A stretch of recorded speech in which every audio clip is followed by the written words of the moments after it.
آگے طلاق سے ریلیٹڈ ہے سوال آگے کوئی، اگر کماری لڑکی کو نکاح کے بعد رخصتی سے پہلے طلاق دے دی جائے تو واقع ہو جاتی ہے؟ اور دوسرا اس حوالے سے جو لوگ حلالہ کرواتے ہیں اور صرف کاغذی نکاح کر کے رخصتی سے پہلے ہی طلاق دے کر دوبارہ پچھلے خامد کی طرف لوٹا دیتے ہیں، تو کیا یہ جائز ہے؟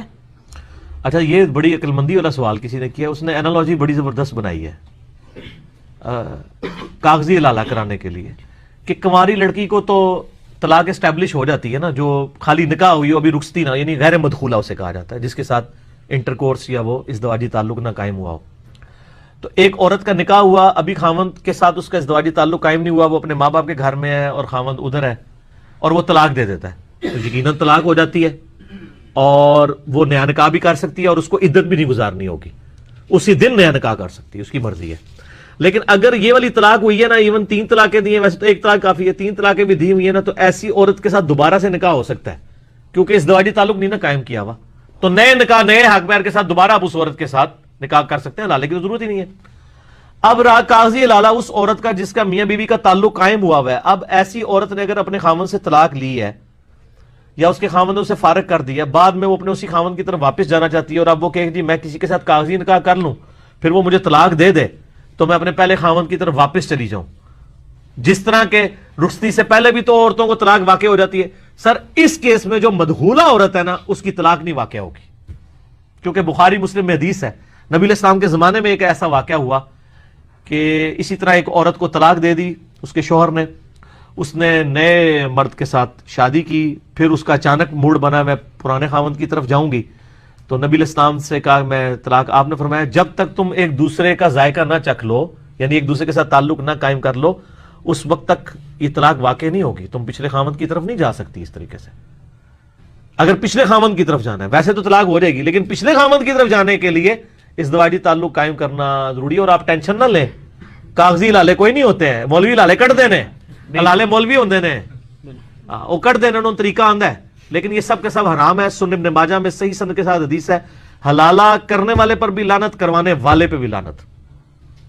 اور کتنا ظلم ہے کہ عورت کو سزا کی بھیڑ سے چڑھا دیتے ہیں، غصہ مرد نے نکالا ہوتا ہے بیوی کے اوپر، اور مرد حلالہ کٹوانا چاہیے، وہ میں طریقہ تو انہوں دساں گا، میں کیمرے نہیں دا سکتا، کہ یعنی میں جتنے لوگوں کے کبھی کبھار دوستوں کے میں نکاح پڑھانے کے لیے جب چلا جاؤں نا، ریلیٹیوز کے، فی سبیل اللہ پڑھانا، پیسے نہیں لیتا، تو میں ہمیشہ جس کا نکاح پڑھاتا ہوں نا، میری کوشش ہوتی ہے میں اس کو ترغیب دوں کہ بھئی جتنا مرضی غصہ ہے، کبھی طلاق کا لفظ نہیں اپنی زبان پہ لانا۔ غصہ تو تھوڑی دیر بعد ٹھنڈا ہو جانا ہوتا ہے سر، لیکن یہ تیر چلا ہوا واپس نہیں آتا۔ لوگ بڑے جذبات میں اس وقت پھر کہتے ہیں منڈا غصے سے، وہ غصے ہی طلاق دے گا نا، ٹھیک ہے نا، خوشی سے تو کوئی نہیں دے رہا ہوتا۔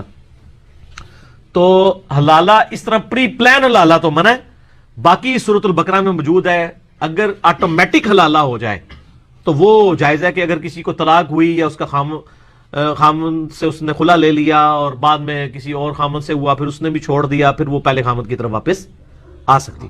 لیکن خلا کے کیس میں یاد رکھیے گا، اگر عورت خلا لے، مرد نے طلاق نہ دی ہو، پھر حلالے کے بغیر بھی اپنے وہ پچھلے مرد کی طرف نئے نکاح سے جا سکتی ہے، کیونکہ عورت کو طلاق نہیں ہوئی نا، خامن نے تو اپنا حق نہیں استعمال کیا، ٹھیک ہے۔ میرا طلاق اور خلا کے اوپر بھی ایک کلپ ہے، لاکھوں لوگوں نے دیکھا، آپ یہ طلاق خلا اور رجوع لکھیں تو آپ کے سامنے آ جائے گا۔ بعض غیر مسلم بھی اس کے اوپر اعتراض کرتے ہیں کہ جی عورتوں کو کس چیز کی سزا ہے کہ جی وہ حلالہ کر کے پچھلے خاوند کی طرف واپس آئے، قصور تو مرد کا تھا، تو سر اس حلالے کو تو اسلام کہتے ہی حرام ہے، وہ تو فقہ حنفی کے مولویوں کا بنایا ہوا حلالہ ہے، اسلام تو اس حلالے کے اوپر لعنت بھیجتا ہے، سنن ابن ماجہ میں پورا چیپٹر ہے۔ باقی رہا کہ وہ اسلام تو یہ عورت کو سیکیورٹی دے رہا ہے، اس کا تقدس بحال کروا رہا ہے، اس حوالے سے کہ بھئی اگر وہ پچھلا خاوند اس کو اپنے عقد میں لینا چاہتا ہے تو وہ پھر اتنی بڑی ریسٹرکشن لگا دیے کہ یہ تیرے قابل نہیں اب ہوگی اس وقت تک جب تک کہ یہ والا معاملہ نہ ہو جائے۔ یہ تو بہت بڑی ریسٹرکشن اس کے اوپر لگا دے، ورنہ تو تماشا ہی لگا رہتا، ٹھیک ہے۔ یہ عورت کو عزت دی ہے اللہ تعالیٰ نے، کہ عورت کی رسپیکٹ ہے، کہ یہ نہیں کہ جب چاہے طلاق دے دی اور جب چاہے رجوع کر لیا، کہ نہیں، یہ اتنی قابل احترام ہے کہ اب اگر تم نے طلاق دے دی ہے تو یہ اب تم رجوع نہیں اس کے ساتھ کر سکتے کہ 3 طلاق دے دی ہوئی ہے، اللہ یہ کہ آٹومیٹکلی کو معاملہ ہو جائے، اور وہ بھی پورا وہ والا ہو، تو پھر یہ عورت کو بہت بڑی سیکیورٹی ہے اللہ تعالیٰ کی طرف سے۔ یہ تذلیل نہیں ہے عورت کی، تذلیل وہ ہے جو ہمارے حنفی مولویوں نے بنا دیا، اور فقہ حنفی میں بھی نہیں ہے، حنفی مولویوں نے بنائی ہے۔ اس میں بھی جو پڑھے لکھے لوگ ہیں، جیسے اب مفتی اکمل صاحب ہیں، ان کا میں نے خود یعنی کیو ٹی وی پہ دیکھا ہے، انہوں نے کہا کہ حرام ہے یہ حلالہ کرنا اور کروانا، لعنت ہے، یہ حدیث انہوں نے بیان کی ہے. لیکن ان کو حدیث کے ساتھ یہ بھی بیان کرنا چاہیے کہ یہ کر رہے کون ہے، وہی کر رہے ہوتے ہیں، یعنی انہی کے مکتب فکر کے لوگ کر رہے ہوتے ہیں نا، اہل حدیث تو نہیں کر رہے ہوتے نا. ٹھیک ہے، تو ہم تو حلالے کو بھی غلط سمجھتے ہیں اور حرامے کو بھی. حرامہ یہ کہ 3 طلاقیں دے دیے پھر زبردستی ایک کہہ کے رجوع کروا دیتا. تو مسئلہ نمبر 15 میرا دیکھ لیں، ٹھیک ہو گیا. حلالہ بھی حرام ہے تو حرامہ بھی حرام ہے. وہ تو اس کو خدمات کہتے ہیں. اور جی خدمات ہیں، وہ حلالے کو خدمات کہتے ہیں، یہ حرامے کو خدمات کہتے ہیں. ٹھیک ہے. طلاق یا خلا کے بغیر میاں بیوی 10 سال الگ رہیں تو کیا نکاح ٹوٹ جائے گا؟ 100 سال بھی لگ رہے نکاح نہیں ٹوٹے گا. نکاح تو اسی طریقے سے ٹوٹے گا جب وہ طلاق دے گا یا خلا لے لے گی، لیکن اس دوران وہ کسی اور مرد کے ساتھ شادی نہیں کر سکتی. وہ عورت، مرد کو تو چلے اجازت ہے، عورت نہیں کر سکتی کہ اب لادے ہی رہ رہے ہیں تو ٹوٹ گیا ہوگا. یہ اکثر لوگ سوال پوچھتے ہیں، وہ ناراضگی سے لادہ ہو جاتے ہیں نا بعض اوقات، پھر 10 سال بعد جب بچے تھوڑے بڑے ہوتے ہیں پھر ان کو خیال آتا ہے، پھر واپس آ جاتے ہیں. تو اس سے نہیں نکاح ٹوٹتا، اور یہ ایگریڈ اپان مسئلہ ہے، اجماعی مسئلہ ہے. نکاح اسی طریقے سے ٹوٹے گا جیسے ٹوٹتا ہے. علی رجوع کے لیے چھونا ضروری ہے ہاں، یا ویسی بات چیت سے بھی رجوع ہو جائے گا؟ اگر دوسرے ملک میں بیٹھا ہے صرف وہ اپنی زبان سے کہہ دیتا ہے میں تمہاری طرف رجوع لاتا ہوں تو رجوع ہو جائے گا. ٹھیک. ہاں. اگر طلاق لکھ کر رکھ دی ہے اور بھجوائی نہیں ہے، بھجوا دی تو مگر ڈاک بیوی کو نہیں ملی تو بھی طلاق واقع ہو جائے گی؟ اگر تو اس نے طلاق کے لیے یہ لکھا تھا کہ میں تمہیں طلاق دیتا ہوں، جیسے ہی ہوں کا لفظ ختم ہوا جی، اس کے اوپر بم پڑ جائے، وہ جل جائے کاغذ، طلاق ہو چکی ہوئی ہے. یہ مرد کا حق ہے، اس کے لیے عورت کا سامنے ہونا بھی ضروری نہیں ہے. اکیلے کمرے میں بیٹھ کے وہ اپنے تصور میں کر دے، ٹیکسٹ میسج بھیج دے، وہ اپنا حق یوز کر چکا، ایک طلاق رجوع کر سکتا ہے اگر 1 یا 2 دی ہوئی ہے. تو البتہ یہ فقہ حنفی میں ایک مسئلہ تھا جو مس یوز ہوا ہے. فقہ حنفی والے آپ کو پتہ نا ایک چیز پہلے خود بناتے ہیں، جیسے میں نے بتایا نا کہ اگر کسی جو ہے وہ جنگل کے اندر 12 بندے ہوں، 12 ہی ننگے ہوں تو امامت کون کروائے گا؟ پھر ہمیں کہتے ہیں بتاؤ قرآن حدیث میں مسئلہ کہاں لکھا ہوا ہے، ہمارے بزرگوں نے بتایا. تو میں پھر وہ مسئلے بتاتا ہوں جو آپ کے بزرگوں کو بھی نہیں پتا تھے، میں بھی کاٹ کے دیتا، پھر میں کہنا بزرگاں تو پھر میں ہوتے ہو گیا. ہوں اتنی بےہودہ باتیں قرآن حدیث میں تو نہیں لکھی ہوں گی. قرآن حدیث میں تو آپ کو ڈاکٹرائن کلیئر کی جائے گی، باقی مسئلہ اجتہاد کا ہے. اس وقت سچویشن انہوں نے دیکھنی ہے کہ وہ کیسے کریں گے. ٹھیک ہے. تو بلکہ اس سے پہلے تو پوچھا جائے گا یہ واقعہ کہاں پہ ہوا ہے. ٹھیک ہے، یہ ہوا بھی ہے کہ نہیں، ایویں کہانی کراندے رہتے ہو، خود سے منا بنا کے یعنی اس طریقے سے مسائل بیان کرتے رہتے ہیں.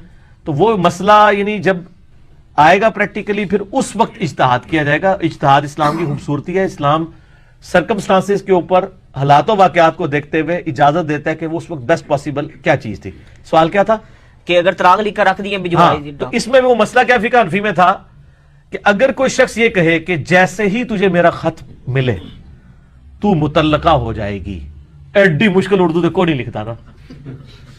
اچھا واقعی اب یہ جو جملہ ہے نا کہ جیسے ہی تجھے یہ خط ملے تو متعلقہ ہو جائے گی، تو اب یہ اس نے مشروط کر دیا خط ملنے کے اوپر. ایسا خط اگر راستے میں ڈاکیا پھینک دے یا آپ ڈاکیے سے لے کے بیوی تک نہ پہنچنے دیں تو طلاق نہیں واقع ہوگی.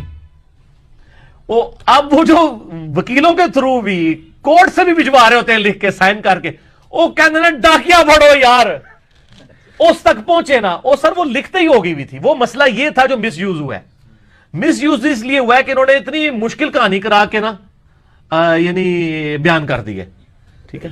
اور بڑے بڑے واقعات بھی مشہور کیے ہیں انہوں نے کہ جناب خلیفہ رشید کے بارے میں بھی وہ اتنے بےہودہ ہیں، چھوڑ دیں، میں بیان نہیں کرتا، چھوڑیں. اچھا یہ آج کل وکیل بھی جو ہے 3 طلاقوں پہ سائن کروا رہے ہیں، غلط کرواتے ہیں. میں نے تو بلکہ طلاق کے اوپر ہمیشہ یہ کہا ہے کہ اگر طلاق دینا ناگزیر ہو جائے، اس لیول تک بات پہنچ جائے، تو عورت کو چاہیے کہ وہ خلا لے لے تاکہ دوبارہ نکاح کا راستہ کھلا لے بغیر حلالے کے. حلالہ تو خیر کروانا ہی حرام ہے، ان نیچرل حلالے والا بھی معاملہ اس کی ضرورت نہ پڑے. خلا لے گی تو وہ مسند شافعی میں حضرت عثمان غنی رضی اللہ تعالیٰ عنہ کا فتویٰ موجود ہے کہ اگر خلا لیا ہوا ہے عورت نے تو وہ اسی مرد کی طرف دوبارہ جا سکتی ہے، کیونکہ مرد نے تو طلاق کا اختیار نہیں استعمال کیا ہوا. یہ ظالم کیا کرتے ہیں، تینوں لکھواتے ہیں اور کٹھی لکھوا دیتے ہیں. کتنا ظلم کرتے ہیں. بالکل. تو وہ یعنی مرغیوں کہتے ہیں صحیح تھی کہ کو دو دوبارہ تو وہی دے سکے کچھ، اور پھر مصیبت پڑ جاتی ہے. تو خلا لینا چاہیے عورت کو تاکہ دوبارہ چانس رہے. اور ویسے بھی مرد کو بھی ایک ہی طلاق دینی چاہیے. ایک طلاق کے بعد جب 3 مہینے گزریں گے وہ عورت ویسے ہی طلاق بائن ہو جائے گی، وہ نیا نکاح کر سکتی ہے اپنی مرضی سے، چاہے تو پچھلے خاوند کے ساتھ دوبارہ نکاح کر لے چاہے کوئی نئے خاوند کے ساتھ. 3 طلاق دینا تو اسلام میں ہے ہی نہیں ہے. ایک دفعہ ہی طلاق دینی. یہ تو صرف آپشن اس لیے رکھا گیا, ایک دفعہ دی شاید رجوع کا موڈ بن جائے, پھر کبھی بعد میں مسئلہ ہو تو دوبارہ دے لے. رجوع کا اس طرح ہوا ہے نبی علیہ السلام کے مبارک زمانے میں بھی. تو 3 دفعہ جو الطلاق مرتان, طلاق 2 ہی دفعہ دی جا سکتی ہے, تیسری دفعہ دی تو کام ختم. ٹھیک. دور صحابہ میں بغض علی کی وجہ